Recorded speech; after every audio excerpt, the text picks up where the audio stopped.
આપ જોઈ રહ્યા છો વિચાર ક્રાંતિ ન્યૂઝ। ગઈકાલે એક મોટી દુઃખદ ઘટના સામે આવી।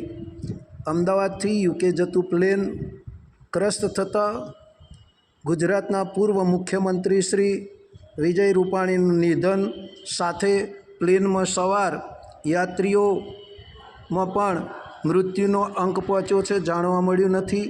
અને જેમને ઈજા થઈ છે તેમને સારવાર અર્થે અમદાવાદ સિવિલ હોસ્પિટલમાં દાખલ કરવામાં આવ્યા છે।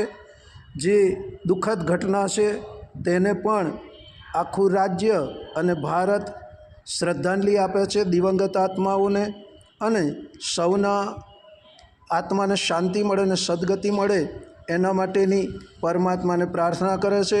ભૂતપૂર્વ મુખ્યમંત્રી શ્રી વિજય રૂપાણીના આત્માને પણ સદગતિ અને શાંતિ મળે એના માટે ગુજરાત રાજ્ય અને દેશવાસીઓ પણ પ્રાર્થના કરી અને સાચી શ્રદ્ધાંજલિ આપે છે।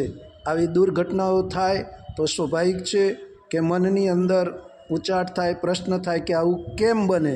તો એના માટેની પણ અહીંયા તપાસ થઈ રહી છે અને એની અંદર વાસ્તવિકતા સામે આવે ત્યારે જાણવા મળે।